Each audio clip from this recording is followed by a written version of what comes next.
आपल्या सर्वांना कल्पना आहे की काल राहुलजी गांधी यांनी हरियाणामध्ये कशा पद्धतीनं भारतीय जनता पार्टीच्या दबावाखाली निवडणूक आयोगाने मत चोरी केली याच्या बाबतीत सविस्तर प्रेझेंटेशन आपल्याला केलं. तशाच प्रकारची परिस्थिती महाराष्ट्रामध्ये माझ्या मतदारसंघामध्ये, माझ्या काटोल मतदारसंघामध्ये आम्ही गेल्या 3 महिन्यापासून जवळजवळ 60 लोकांची एक टीम लावली होती आणि त्या टीमनी संपूर्ण मतदार यादीचा संपूर्ण अभ्यास केला, संपूर्ण कागदपत्र जमा केले आणि त्यामध्ये असं आढळलं आहे की काटोल मतदारसंघामध्ये विधानसभेच्या निवडणुकीमध्ये 35,535 मताची मतचोरी झाली. 35,535 मताची मतचोरी काटोल विधानसभेत झाली.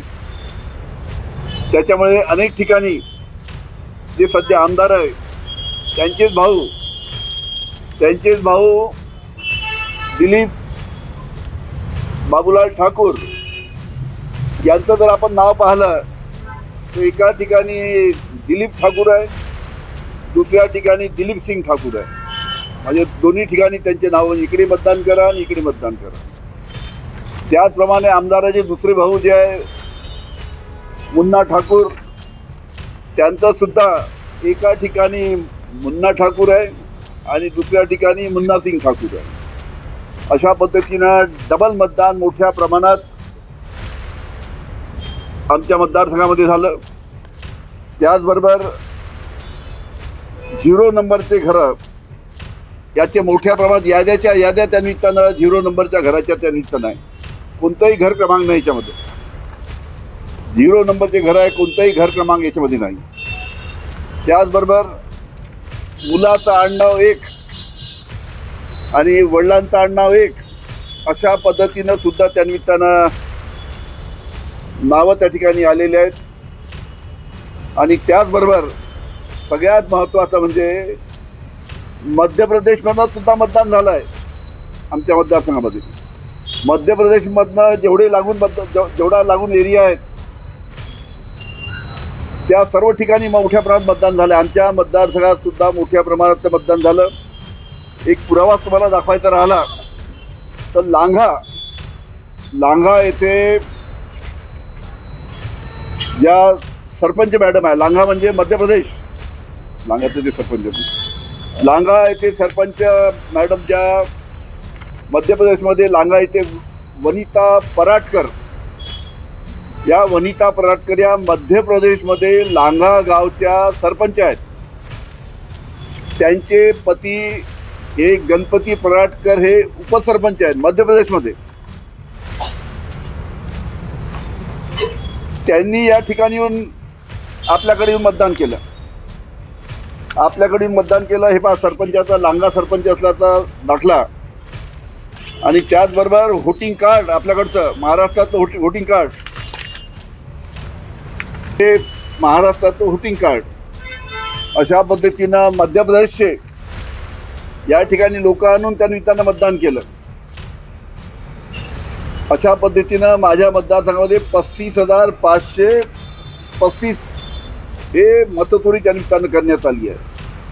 त्याचबरोबर अनेक आमचे जे लोक त्यांचे नाव वगळण्यात आले. तुमच्या माहितीसाठी सांगतो की आमच्या कोंढाळी आता नगरपंचायतच्या निवडणूक आहे. तिथे आमचे संभाव्य उमेदवार जे नगराध्यक्षाचे होते संजय राऊत यांचं नाव कोंढाळीमधनं वगळलं. त्यांचं नावच नाही, म्हणजे आम्ही त्यांना उभं करणार होतो नगराध्यक्षासाठी, त्यांचं नाव वगळलं. आम्ही त्याची रीतसर तक्रार केल्यानंतर कलेक्टरनी आदेश पारित केला आणि कलेक्टरनी त्याच्यामध्ये म्हटलं आहे की श्री संजय राऊत कोंढाळी यांचं नाव हेतू पुरस्पर काढण्यात आलेलं आहे. त्यांनी आपलं नाव कोंढाळीमधनं कमी करण्यासाठी कुठेही अर्ज केला नाही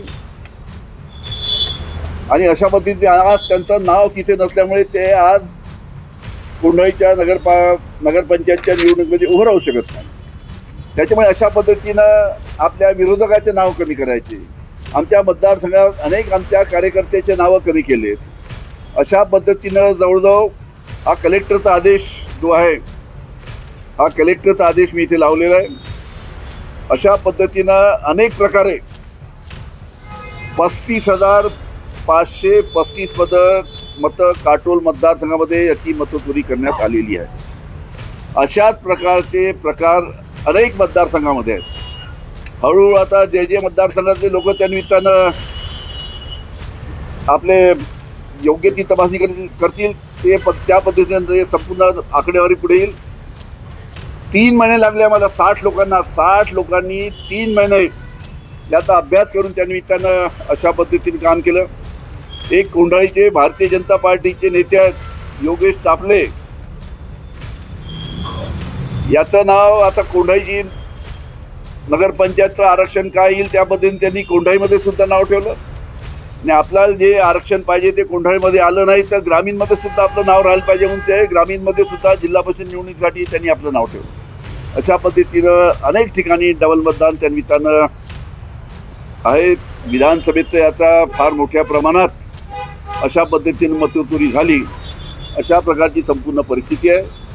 आणि ह्या सर्व गोष्टी आता हळूहळू प्रत्येक मतदारसंघातल्या ज्या आमदारांनी किंवा माजी आमदारांनी आपला अभ्यास करून या आपल्या मतदार यादीचा अभ्यास केला, ती सर्व मतदारसंघातली आकडेवारी हळूहळू आता पुढे येईल.